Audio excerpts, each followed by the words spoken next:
You, John Fitzgerald Kennedy, do solemnly swear. I, John Fitzgerald Kennedy, do solemnly swear. That you will faithfully execute the office of President of the United States. That I will faithfully execute the office of President of the United States. And will, to the best of your ability.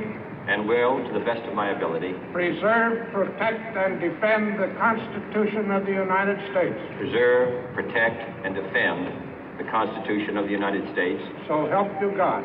So help me God.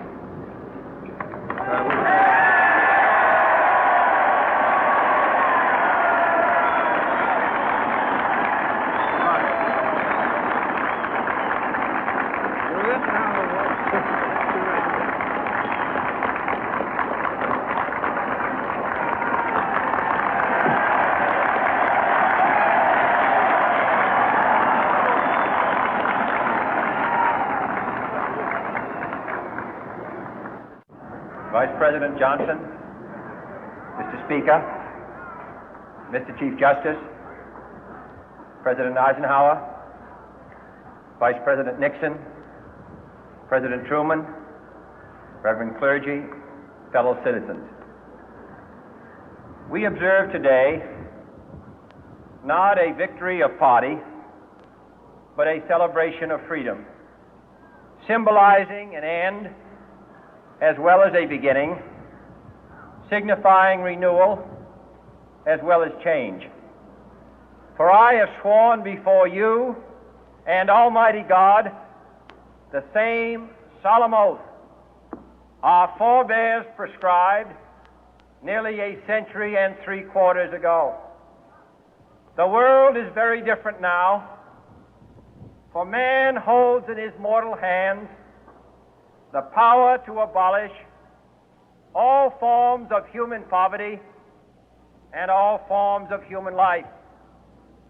And yet the same revolutionary beliefs for which our forebears fought are still at issue around the globe. The belief that the rights of man come not from the generosity of the state, but from the hand of God. We dare not forget today that we are the heirs of that first revolution. Let the word go forth from this time and place to friend and foe alike that the torch has been passed to a new generation of Americans born in this century, tempered by war, disciplined by a hard and bitter peace, proud of our ancient heritage, and unwilling to witness or permit the slow undoing of those human rights to which this nation has always been committed and to which we are committed today at home and around the world.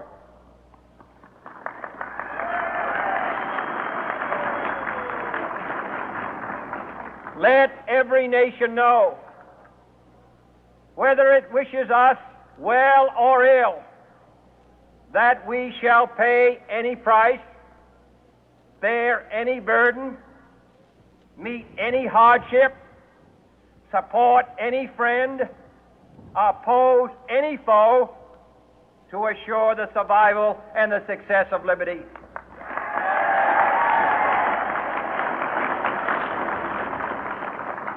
This much we pledge and more.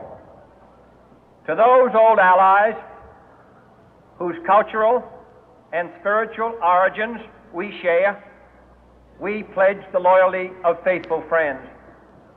United, there is little we cannot do in a host of cooperative ventures. Divided, there is little we can do, for we dare not meet a powerful challenge at odds and split asunder. To those new states whom we welcome to the ranks of the free, we pledge our word that one form of colonial control shall not have passed away, merely to be replaced by a far more iron tyranny. We shall not always expect to find them supporting our view, but we shall always hope to find them strongly supporting their own freedom, and to remember that in the past, those who foolishly sought power by riding the back of the tiger ended up inside.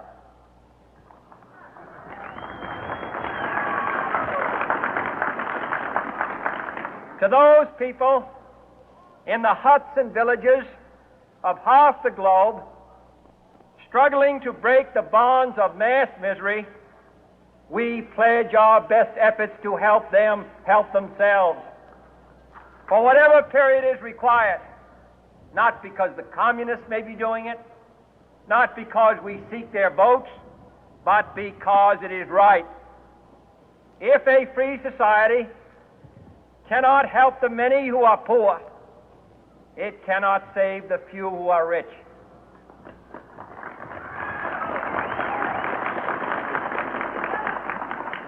To our sister republics south of our border, we offer a special pledge to convert our good words into good deeds, in a new alliance for progress, to assist free men and free governments in casting off the chains of poverty. But this peaceful revolution of hope cannot become the prey of hostile powers. Let all our neighbors know that we shall join with them to oppose aggression or subversion anywhere in the Americas. And let every other power know that this hemisphere intends to remain the master of its own house.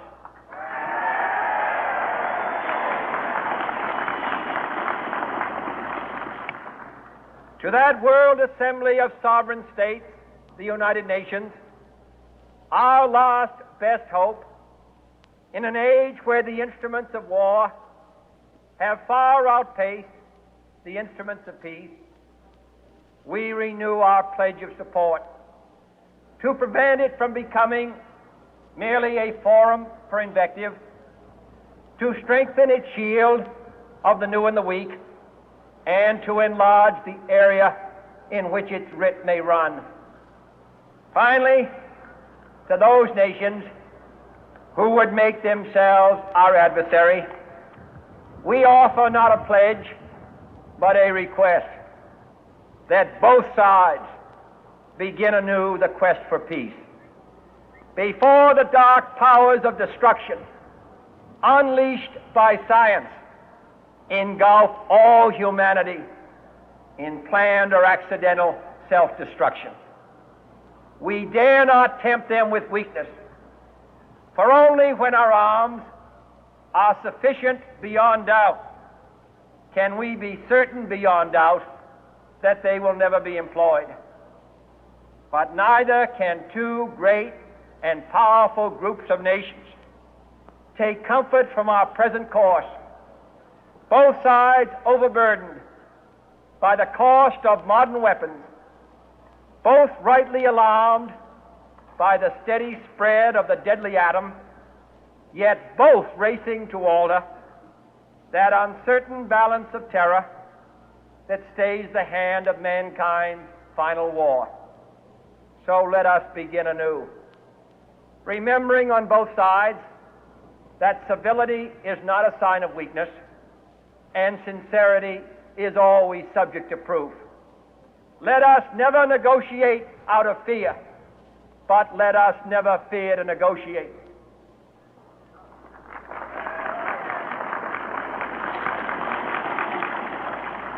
Let both sides explore what problems unite us, instead of belaboring those problems which divide us. Let both sides, for the first time, formulate serious and precise proposals for the inspection and control of arms, and bring the absolute power to destroy other nations under the absolute control of all nations.